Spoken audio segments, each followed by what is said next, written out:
மீண்டும் சொல்றேன், நீங்க கட் காப்பி பேஸ்ட் அடிச்சுதான் பண்றீங்க. அப்படிதான் இவரும் ஒரு காலத்துல டான்ஸ் வராதுன்ற காலகட்டத்துல வந்து ப்ராக்டிஸ் பண்ணதான் நான் கேள்விப்பட்டிருக்கேன். பணியூர் போயிட்டு அதுக்கு பின்ன வந்து அவங்க பிஏ கிட்ட கொடுத்து எல்லாத்தையும் சாட் ஜிபிடில போட்டு அதுக்கு ஒரு பதில் சொல்லுவாங்க. அந்த பதில அப்டேட் ட்விட்ல போட்டுருங்க, சரியாயிடும் அப்படின்னு சொல்லிட்டு இன்றைக்கு வந்து நீங்க ரீல்ஸ் போட்டு போயிடலாம். நாளை பின்ன உங்க ஃபியூச்சர் என்ன? உங்க ஃபியூச்சருக்கே கேள்விக்குறி. நான் இந்த சோஷியல் மீடியா ஹேண்டில் பண்றவங்களுக்கே சொல்றேன், உங்க ஃபியூச்சருக்கே என்ன இருக்கீங்க? தற்கொலைகள் அப்படின்னு சொன்னா அவங்க எல்லாருக்குமே கோபம் வருது. அதை வந்து வேற மாதிரி மாத்தி விடுறாங்க. ஓட்டு போட்ட மக்களை வந்து தற்கொலைகள் சொல்றாங்கன்னு. ஓட்டு போட்ட மக்களை நாங்க தற்கொலைகள் சொல்லல. ஓட்டு போட்ட மக்கள் உங்களை நம்பி ஓட்டு போட்டிருக்காங்க. தற்கொலைத்தனமா நடந்துக்காம பொறுப்போடு நடந்துக்காங்கன்னா நாங்க எல்லாருமே வந்து திரும்ப திரும்ப சொல்றோம். இன்றைக்கு முத்தமிழ் அறிஞர் கலைஞர் ஐயா அவர்களின் பிறந்தநாளை முன்னிட்டு தான் இந்த நிகழ்ச்சி வந்து நடைபெறுகிறது. இன்றைக்கு இந்த அரங்கம் முழுவதுமா பெண்கள் நிறையக்கூடிய சூழல் உருவாகி இருக்கிறதுனா அது முழுக்க முழுக்க முத்தமிழ் அறிஞர் கலைஞர் ஐயா அவர்களால் தான். இன்றைக்கு பெண்களுக்கு சமம் உரிமை, பெண்களுக்கு சொத்தில் பாதி, கண்ணொளி திட்டம், சுய உதவிக்குழுக்கான வாய்ப்புகள், இப்படி பல்வேறு திட்டங்களை பெண்களுக்காக பிரத்யேகமாக திட்டங்களை கொண்டு வந்து ஆணுக்கு நிகராக பெண்களும் இருக்க வேண்டும் என்ற புள்ளியை இட்டவர் நம்முடைய முத்தமிழறிஞர் கலைஞர் ஐயா. அவரின் வழியில் இன்றைக்கு நம்முடைய கழக தலைவர் அவர்களும் ஆட்சியில் இருந்த பொழுது கடந்த 5 ஆண்டு காலங்களாக பெண்களுக்கான பல்வேறு சிறப்பு திட்டங்களை கொண்டு வந்து செயல்படுத்தினார். ஒரு சொல்லை செயலாக்குவது மிகவும் கடினமான விஷயம். ஆனால் சொன்னதையும் செய்தார், சொல்லாததையும் கடந்த 5 ஆண்டு ஆட்சியில் செய்தார்கள். இன்றைக்கு ராஜாக்கா பேசும்போது சொன்னாங்க, நீங்க என்ன மாதிரி அரசாங்கம் நடத்துறீங்க அப்படின்ட்டுன்னு. இன்னைக்கு அரசை ஆளக்கூடியவர்கள் பல்வேறு அறிவிப்புகளை வந்து அவங்க மேனிஃபெஸ்டோல வந்து கொடுத்துருந்தாங்க. ஆனால் கொடுத்தது எல்லாமே கட் காப்பி பேஸ்ட் தான். மீண்டும் சொல்றேன், நீங்க கட் காப்பி பேஸ்ட் அடிச்சுதான் பண்றீங்க. அதே போல் ராஜாக்கா பேசும்போது குறிப்பிட்டு இருந்தாங்க, அவர் கண்ணாடியை பார்த்து ஸ்கிரிப்ட் படிப்பாங்க. பொதுவாகவே இந்த ஆர்டிஸ்டுக்கெலாம் வந்து ஆரம்ப காலகட்டத்தில் ஒரு பழக்கம் இருக்குன்னு சொல்லி கேள்விப்பட்டிருக்கேன். அதாவது அவங்க சினி ஃபீல்டில் நடிக்க போனாலோ, இல்லை சின்ன ஒரு ட்ராமா பண்ண போனாலோ, இல்லை டான்ஸ் பர்ஃபார்மன்ஸ் பண்ண போனாலோ அவங்க வந்து கண்ணாடி முன்னாடி தான் பர்ஃபார்ம் பண்ணி பார்ப்பாங்க. அப்போ தான் அவங்க ஃபேஸ் எக்ஸ்ப்ரெஷன் எப்படி இருக்குது, உடம்பு பாவனை எப்படி இருக்குது, வெளிப்படையாக எப்படி அதை நம்ம பண்ணுறோம், அது ரிசீவ் ஆகிறவங்களுக்கு எப்படி ரிசீவ் ஆகும், இப்படி எல்லாமே வந்து கண்ணாடி முன்னாடி நின்று தான் வந்து எல்லாருமே ப்ராக்டிஸ் பண்ணுவாங்க. அப்படிதான் இவரும் ஒரு காலத்தில் டான்ஸ் வராதுன்ற காலகட்டத்தில் வந்து ப்ராக்டிஸ் பண்ணதான் நான் கேள்விப்பட்டிருக்கேன். அந்த மாதிரி தான் இன்னைக்கு வந்து சட்டசபையில் எப்படி பேசுறதுன்ட்டு கண்ணாடி முன்னாடி ஸ்கிரிப்ட் வச்சு ப்ராக்டிஸ் பண்ணிட்டு இருக்காரு பல. கடந்த சட்டசபையில் வந்து நம்முடைய எதிர்கட்சி தலைவராக இருக்கக்கூடிய மாண்புமிகு உதயநிதி அவர்கள் கேள்வி வைக்கும் பொழுது எந்த கேள்விக்கும் அந்த இடத்துல பதில் சொல்லலை. நோட் பண்றாரு, ஒவ்வொரு பாயிண்டா நோட் வச்சு நோட் பண்றாரு. எல்லாருமே அதை வந்து நியூஸ்ல பார்த்துருப்பீங்க. நோட் பண்ணிட்டு அந்த இடத்துல வந்து எல்லாருமே இதற்கு முன்னாடி முதலமைச்சராக இருந்தவர்களாக இருந்தாலும் சரி, எதிர்கட்சி தலைவர்களாக இருந்தாலும் சரி, எதில் இருக்கவர்கள் பேசக்கூடியவர்களை நோட் பண்ணி அதுக்கு என்ன விடை அடைக்கணும் அப்படின்ட்டு பாயிண்ட் மறந்துக்கூடாது, ஹிண்ட் மாதிரி வச்சு நோட் பண்ணிட்டு பதில் சொல்லுவாங்க. ஆனா இவர் என்ன பண்றாரு, மொத்தமா நோட் பண்ணிட்டு வீட்டுக்கு போயிட்டாரு. பணியூர் போயிட்டு அதுக்கு பின்ன வந்து அவங்க பிஏ கிட்ட கொடுத்து எல்லாத்தையும் சாட் ஜிபிடில போட்டு அதுக்கு ஒரு பதில் சொல்லுவாங்க. அந்த பதில அப்டேட் ட்விட்ல போட்டுருங்க, சரியாயிடும் அப்படின்னு சொல்லிட்டு. ஸோ இந்த மாதிரி ChatGPT, reels, Instagram, social media இந்த மாதிரி ஆட்சி தான் வந்து நடைபெறுகிறது. பொதுமக்களின் நலனுக்காகவோ, பொதுமக்களின் எதிர்காலத்துக்காகவோ, இல்லை பொதுமக்களின் முன்னேற்றத்துக்காகவோ, அடுத்த தலைமுறையினோட எதிர்காலத்துக்காகவோ எந்த ஒரு ஆட்சியும் நடைபெறல. இன்னைக்கு ஜென்சி வந்து இந்த காலகட்டத்தில் இருக்கக்கூடிய மாணவர்கள் எல்லாமே எந்த வகையில் வந்து அவர்களுக்கு வாக்களித்தார்கள்னு தெரியல.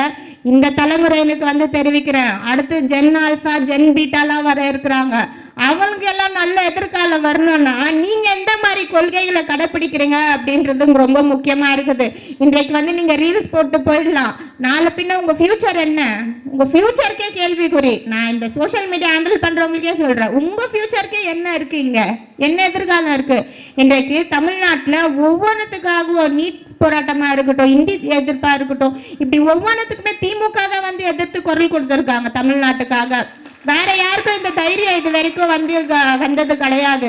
எல்லாருமே யோசிப்பாங்க, நம்ம வந்து சென்ட்ரல் கவர்மெண்ட் எதிர்த்தா நம்மளுக்கு வர வேண்டிய கிராண்ட்ஸ் வராத போயிடும், நம்மளுக்கு வர வேண்டிய நிதி வராத போயிடும்.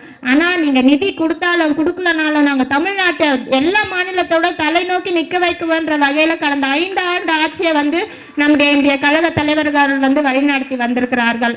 அது மட்டும் இல்லாமல் இன்றைக்கு தற்கொலைகள் அப்படின்னு சொன்னா அவங்க எல்லாருக்குமே கோபம் வருது. அதை வேற மாதிரி மாத்தி விடுறாங்க. ஓட்டு போட்ட மக்களை தற்கூரிகள் சொல்றாங்கன்னு.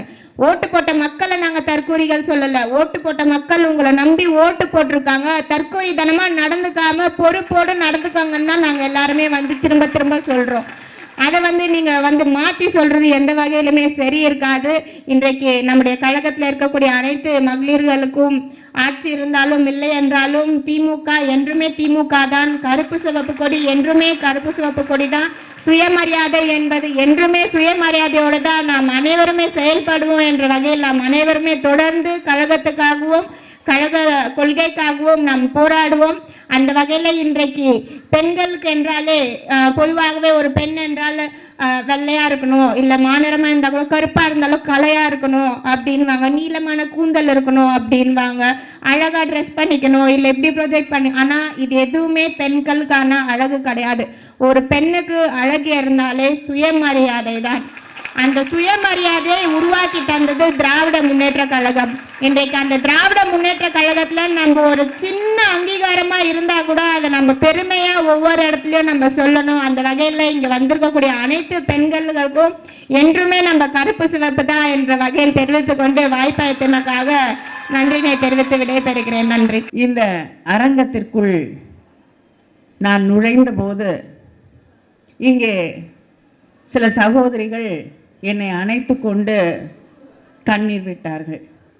மேடையிலே கூட இறுக்கமான முகத்தோடும் கனத்த மனத்தோடும் கண்களிலே நீரோடும் உரையாற்றியவர்களை நாம் பார்த்தோம். ஒன்றை நாம் நினைவிலே வைத்துக் கொள்ள வேண்டும். தலைவர் கலைஞர் அவர்களுடைய பிறந்த நாளை கொண்டாடி கொண்டிருக்கிறோம். தன் வாழ்நாளில் தான் போட்டியிட்ட இடங்களிலே தோல்வியை காணாத ஒரு தலைவர் என்றார் தலைவர் கலைஞர் அவர்கள்.